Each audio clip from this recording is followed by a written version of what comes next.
Hi everyone, it's Lennon, and today we're all going to be talking about angels.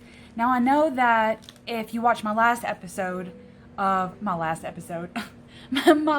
Thoth video, we were talking about the Goetia demons and how there was 72, and we kind of looked at some cards, and I gave you a brief intro into the demons in general, and I realized that I really couldn't have, even though I did talk about the angels a little bit, I couldn't have a whole demon video without a whole angel video. So basically we're going to do the same thing today that we did in the demon video. I'm going to give you a little introduction and we'll go from there. Now, Kabbalistic lore that derived from the Shem HaMephorash, basically it says and it states that the 72 names of God came from the book of Exodus in the Bible. Okay? Now God created this divine alphabet. These letters were made from luminous points in the universe of light. So to me that means he made the alphabet out of stars. And I want to emphasize here that this is Kabbalistic lore. So this is Jewish mysticism that this lore derives from. Anyway, let me back up to the stars thing. I thought that was really interesting. And I did try to look and see if the demons had a similar, like how they were made, how their alphabet was made. and I didn't find anything juicy about that. So anyway, I thought that was cool that the angels here, the 72 angels, were made from luminous points of light in the universe. So that to me means stars. And they could be big or little stars depending. I mean, we even know that out in space there are big stars and little stars and supernovas and things like that. And it's when we go down and look at the order of angels, you could probably discern which type they are. Now, like I said in my last video, if you add a suffix to a 3-letter name of God, you get the angel. That's basically how the angel names came about. And you can find all the names of the angels in the Shem HaMephorash. And I will leave, I think you can like download this PDF right off Google. It's like a direct link. I'll leave it below. I think I left it in my last video as well. But anyway, I'll leave it here again. You can also find tarot correspondences inside of a chart that Lon Milo Duquette made that has the angels in blue and the demons in black.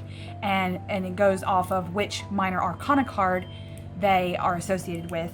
And that's a really interesting chart to scry with. I have scried with it since I've learned about it, and I have tried to learn a little bit more on Hebrew letters. I may make a video about that later on, but anyway, so the angels are made with the 3-letter name of God in the pyramid when you calculate it using gematria, and then you add the suffix, and then that gives you an angel name. And I wanted to, I looked this up, and one really good analogy that I was able to find was that of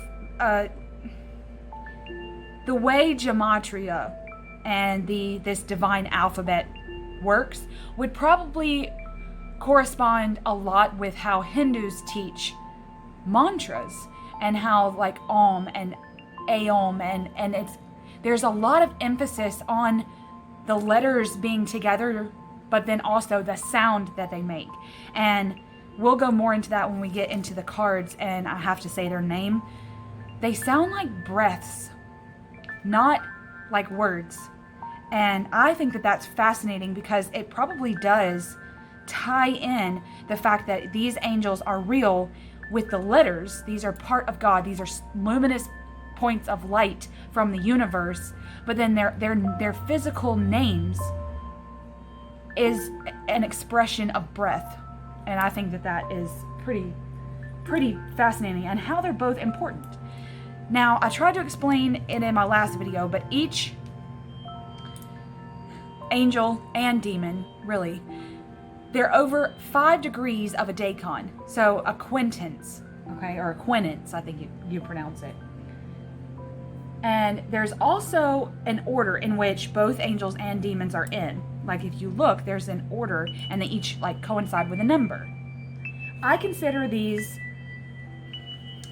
angels, I guess you could say, when I looked at I keep knocking him down. when I look at all the 72 angels and I look at their suffix, when I think about the demons and how there was a day demon and a night, like a demon over day and then a demon over night. But when you research the Shem HaMephorash angels and the 72 name of God angels, okay, it says angel of mercy and angel of judgment.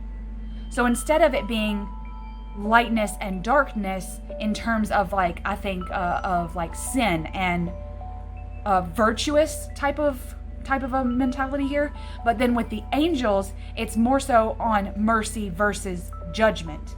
Not so much your lightness and darkness, like your shadow and ego. And then this would be mercy and judgment. And I thought that was pretty cool too. This isn't, the angels aren't on darkness and light necessarily. So I wanted to just, put that out there. One thing that I didn't say in my last video was that each angel and each demon are over a time frame as well. So if we look at a clock, one angel would be over a 20-minute time frame. So like midnight to 12:20 a.m. is the very first angel. It starts at midnight, which, to be honest, I thought that was really cool that it started at midnight. I guess that does kind of make sense because that would be the beginning of day. So that's pretty cool. That's how the groups of angels were ascertained. Say we have, basically it means that we have eight angels that make up 9 groups. So when we look at a clock, we have to count 8 angels, and then if we go all the way around the clock, there will be 9 groups of those.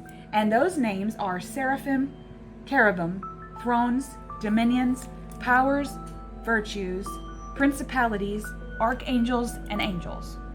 Those are all the groups of 72 angels. And I believe, kind of like demons, I didn't go over this in my demon video, but they also have classes, I'll call them, or in this, like these say, groups. They did have 9 groups of demons as well. And I don't have the names here for you, but we're not talking about demons right now. One thing that you can do, I'll leave all the resources that I used below in the resource section, as I always do. But one thing I was able to get was, you have 3 main angels. They're called birth angels that will be your guardian angels. And when we read in the book of Thoth, or when we read anything from like Lon Milo Duquette, or maybe just broaden that to like ceremonial magic, and how when we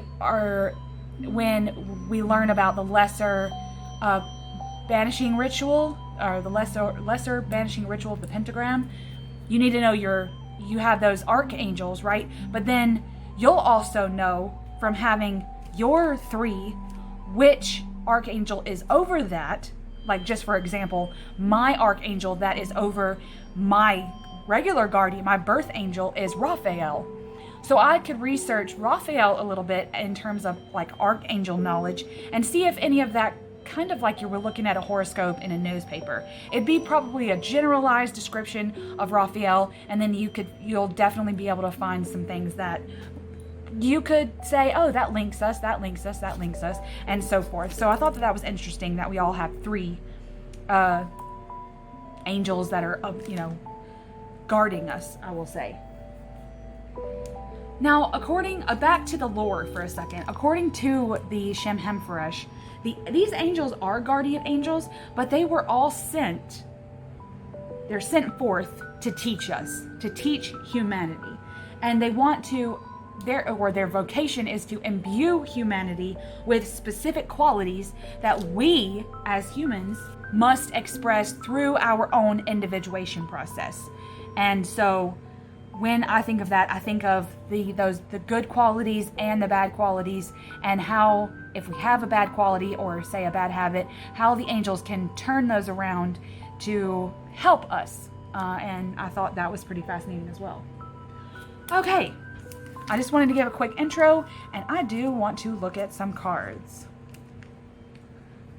So the first card that we're going to look at is the Four of Wands. Now I really did try to pick different cards than what the Goetia demons would be on instead of the same, because I want to mix it up. I want us to really see some minor arcana cards here.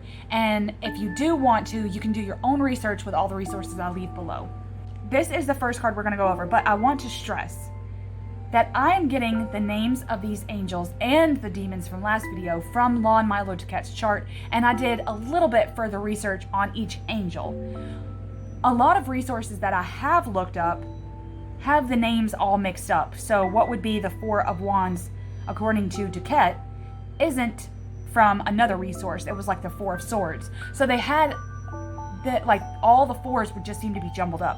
And if I was going to believe anyone's information, it would have been Duquette's. So just a disclaimer there. Now, I'm not familiar with which angel is of mercy and of judgment. Now, I know we could go off of the suffix, but some of these angels for each card have the same suffix. Now, this card, Four of Wands, is completion. I love looking at the symbolism of this card because it just seems like a fight against the two polarities here. But we have Namayel. Now, they are communication with the divine, meditation. They avoid rest, but they wouldn't, it's not that they avoid sleep, it's that they would rather be meditating, I believe, is how I got that. And they are over the abstract sciences. To be honest, I don't know what that is. Kind of like the demons, they were all pretty much over liberal sciences. I think abstract sciences is like the far out sciences, the far reaches of science. Those sciences that you'd have to have 12 degrees in order to study, that is like very, very specific science is what I believe that means. And then, so we have Namayel, and you hear that sounds like a breath. Namayel, Namayel. I love that. Kind of like the demons, it didn't sound like breath. It sounded like a hammer came down when we say like ball and bur and gulp. I mean, they just seem like hammer strikes down on a table, like a gavel. And I think that with angels, it's more like this, like a wing shape. You know, Namayel. The next one for this card is Nithael. Nithael. Mercy of God. Writings, eloquence, and he's all on stability. Nathael is all on learned stability. He has learned what has allowed stability in his and over his dominion, and I think that's pretty cool. Okay, now I'm not going to give too much on the cards themselves as far as symbolism. We're just talking angels today. I'm going to go a little bit faster than my demon video, if I can help it. Now here we have the Seven of Wands. This is valor. Now the first angel with this is Mahashaya. Mahashaya. There's a lot of ha and shaya, you know?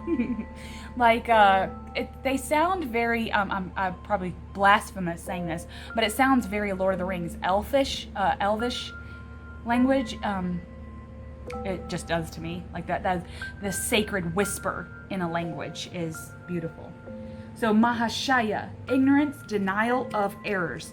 Now with valor, I think of standing in the face of adversity, more so than winning. I think of this card as you just want to be in the battle. You don't necessarily care to win, and you're not afraid. You just want to fight for what's right. You don't really care about the outcome. You just want to be involved. So that kind of makes, so Mahashaya makes sense. Like, he doesn't really care about his errors. If that's the case, then he just wants to fight. There can be some ignorance with that. There can be revenge and resentment with that, because if you're not allowed to fight, then that can turn into an evil. And so that's pretty cool. The next one is Lilahel. Lilahel. And they are all on material things, material gain. Like caring for the material instead of the spiritual. And there's a feeling of superiority with this angel. They feel superior, and that could just be part of the group that he's in too. Like, say if he's a seraphim, then of course he might feel some kind of ego with that, you know, just to puff out his chest a little bit. Two of Cups, love. Eliel, joy, comfort in times of stress, and achieves wisdom. Now, a kind of like searches and seeks treasure with the demons. All the angels that I have researched in just these couple of cards are all about wisdom and being learned. And that's where the baseline of the angel is that they want to be learned, and they'll use that knowledge to help. I myself am a firm believer in knowledge being power. And so it makes sense that these Kabbalah angels, so to speak, would base a lot of their teachings on wisdom and knowledge. You know, great Sophia. Anyway, so we have Eliel with joy and comfort, which makes sense with the Two of Cups being love, right? And then we have Habuaya, the healing arts, regulates desires and fertility. Now, with Two of Cups and this being a love card, I get a lot of fertility feelings with this card as well, it being love and sex, but not lust. It's more sex with the desire to procreate, you know, that type of thing. But when they say Habuaya regulates desires, that just means maybe they cut out what's not serving you in terms of love. You can invoke this angel if you have a relationship that seems toxic to you and you really do want to be one of those that actually, like, you give a lot of love, but then you want to be desired by someone else. But then you have to shed those things about your other toxic relationships that are pulling you down. So that could be something to think about. Now here's Eight of Cups. Indolence. I love the coloration of this. I said I wasn't going to talk too much about the cards, but I love that this does look lazy. You can tell that the water is moving very slow. They don't really care about filling them all up right now.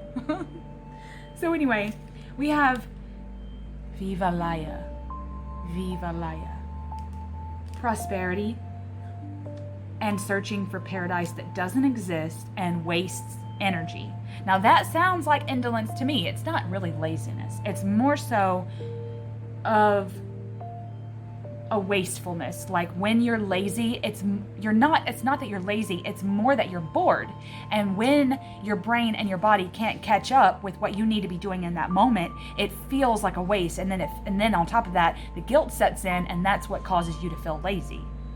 So that's my interpretation of what laziness is, and that's what indolence is. Those types of guilt, I'm not doing anything right now because I'm bored type feeling. And if we look at the Rider-Waite-Smith deck and we see that figure walking away from the cups, that could be the figure that's searching for paradise that doesn't exist. He's found paradise in the cups that he has, but he's just always searching for something that's not there. He just wants more cups. And that goes really well with this card. The next angel is Ilahaya. Bravery, justice, but may feel overworked. Again, when you feel overworked, you really don't have a set schedule of what you need to do because there's too much to do. And when you balance your plate out is how you prevent yourself from feeling overworked. When you put too much on your plate, it will always feel like you're overworked. And so there's always a fine line with that. And I love how that's an 8, right? It's right before the completion of the 9, so that's pretty cool too. 5 of Swords. We've got a lot of down cards in this one, I feel like, to be the angels. But anyway, 5 of Swords is defeat in Crowley's deck. And I love the coloration in this deck is just uncanny. We have Aniel. This is God's will. This is willpower in this angel. Spiritual autonomy. Doesn't like change. And he's always feeling like he's going in circles mentally. Well, that sounds like a defeat. If he's constantly going in circles in his mind, but he doesn't like change, it's because he won't get off the wheel. He won't get off the wheel. Okay, think of this as a circle. And if he's just going in circles mentally, right, all these are going in, but he won't go out somewhere to do something. Right? He feels defeat because all he sees is this circle. He's not seeing anything different because he doesn't want to. He doesn't like change. Now the second angel with this is Hamaya. Hamaya. Lies, deception, disgrace. That's a lot of bad stuff, right? But is it the lies we tell ourselves? Is it the deception that we have towards what we think we know in our lives? Again, a lot of these angels are guided by material interests as well. So that could be that they like shiny things. That's one of their downfalls, I guess you could say. Not that angels have downfalls, because that also seems blasphemous to say. Here we have 9 of Swords, cruelty. Ugh. I love the juiciness and the bleeding of these cards. There's just something about this. Now the first angel is Anahuel. Anahuel. Now I'm probably butchering these names. I found these pronunciations on a website, so I'm hoping that I'm going off like a very bad telemarketer, but still. Now, Anahuel is organized. May have a lack of vision, which seems a lot like this card, to be honest, and very critical and rational. So this is a severe rationality that we have on our brains, a severeness in the brain that causes us to not have vision, not want to keep moving forward. That's where the cruelty is. It's the cruelty and the bleeding that we find within ourselves when we finally open up our minds to the cruelty.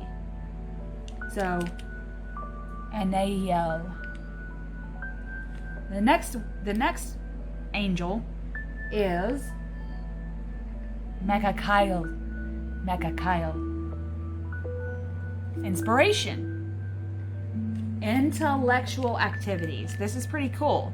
But I feel like when that said that intellectual activities, but this being cruelty, it's almost like it's all work, no play. And that's when you feel bogged down. Kind of like in the circle, but we haven't gotten there yet. We haven't gotten to the point where we never got off the circle. We just let the defeat go and go and go until finally we're just downright cruel to ourselves now because we're not letting our minds take a break from the intellectual activities. It also says oppressive rationalism. A lot of rationality in this, but also oppressiveness. Because we're too busy being smarter than everyone in the room, are we oppressing everyone else in the room? Are we not allowing ourselves to get others' ideas and have a conversation? Is it all about us? It's pretty interesting. Here we have the 4 of Discs. This is power. This is probably one of my favorite minor arcana cards in this whole deck. Just because it looks like an ancient Egyptian pyramid, like kind of a temple, and there just seems to be so much stability and power, like it says. This is that keyword. Now we have Chavakaya. Chavakaya. Order and peace. That makes perfect sense with this card. Order and peace, loyalty, may hold on to the past. This, you're blocked in. Maybe the past is right along here or right in here and we're stuck in it. Because we've put up so much protection, so much stability around us, we're not letting anything free flow here. Like nothing's barely coming into this one door. This looks like a door over here too. But there's water there. It'd be like opening the door in the Beetlejuice movie and all of a sudden you're in that sand dunes with the worms. Anyway. Order and peace though. That makes perfect sense for this card. And then the second angel is Menadel. Now Menadel, he's great at finding work and balance between work and home life. Now that makes makes little sense, because the other angel is all on order, right? But the second angel is about finding the balance. So if one angel is finding order and peace, then the second angel is working to stabilize that and to kind of balance out the life, balance out the work versus pleasure. Again, with looking for material gains. Both of them are looking for what may serve them in this elemental castle. And then finally, we have this beautiful 8 of discs. This is prudence. Now, prudence to me as a keyword makes me think of temperance and the temperance card and free flowing, and it's about free flow. Now, as that to me is like free flow on a cosmic level. How free flow and God's will manifest in the universe, and how tomorrow we may know what the certainties are of tomorrow, but then we all have free will. If I decided to blow up something and it produced a mushroom cloud, then of course the universe would have to free flow and to absorb that, or do whatever the hell a universe is going to do. I'm not saying, I'm thinking that's just the first thing that came to my mind, people, okay? So anyway, I think of the temperance card and the free flow at a cosmic level with the temperance card, but then with this and it being the discs, I think of how can we free flow in the material world, in our earthly realm. Now the first angel with this is Akaya. Patience. That makes perfect sense. We've grown all of this, right? We've manifested all these flowers. But now we have to be patient, because we're having in this, as we've already manifested this, we have to protect what we manifested. We have to keep it going, or they're just going to shrivel and die, right? I think that's the point of this card. This message is being patient. Discovering truth, it says for this angel, good use of its time. Now that's very important with gardening. There are certain times of the day that you can water. If you water in the heat of the day, that doesn't really, the plants don't like you to water them in the heat of the day when they're being blasted by sunlight. So it's nice to do it early in the morning or in the evening after the sun goes down is when I like to do it. So knowing how to use the time that you have with what you're trying to manifest. Are there certain types of the day that you get the most quiet time? Are there times of the day where you can get the most work done? And knowing those is in you being prudent. Now the last angel that we're going to go over and in this for this card is Kahethiel. Fertility. I like that it said fertility and we're looking at flowers. I like that symbolism together. It's fertility and giving birth. So with the 8s and it being on the cusp of the 9, right? You've manifested all this and you're protecting it, you're being prudent, you're using your time wisely, basically. And we've done all that. We were fertile and prudent, manifested and gave birth. So it all made perfect sense. This is also an angel that said God's will. Again, it's about being prudent, and I feel like that is when it's in terms of God's will, and when that's all it says, to me that just means use your will as your divine as well. Likes or doesn't mind work. Now, when we think of this card from the Rider-Waite deck and we look at that and we kind of have that image in our head too, and this image, it's like, okay, well, you don't mind the work. I don't think it's mostly like working, but you're getting something out of it. It's like growing a vegetable garden, right? Now, I like to grow flowers and herbs because I like what I get out of that is herb magic, herb food, and then the flowers are a visual stimuli that I work off of for healing work that I do. So I like to plant those types of things, but whatever you're manifesting, it needs to benefit you. And I think knowing how it's going to benefit you is where the work will be like, not be like a job. You'll like to do the work because you're going to get something from that work. And this is also not afraid of change. I feel like the twisting here, the twisting in this image, is about the change. These, we'll just call them sunflowers. They don't look like sunflowers. I'm just saying, if sunflowers move with the sun, they're going to change and move, or they're going to die out, drop their seeds, and then grow next season, what have you. That's all in change, cycles. And when we manifest things, and if we're taking care of something that we've manifested, we have to be able to free flow that as well. Right? Okay. I had a lot of fun researching the angels, and like I said, I've been really studying the chart from Ars Goetia, and I encourage everyone to do it, if for nothing else, just to kind of look over it and see what you can ascertain from it. And like I said last time, I am in the process of working on the major arcana symbolism videos that will be coming up, I guess, as soon as I can get them filmed and severely organized, as you know I like to be. So, but keep coming back for some Thoth magic in the future. Much love.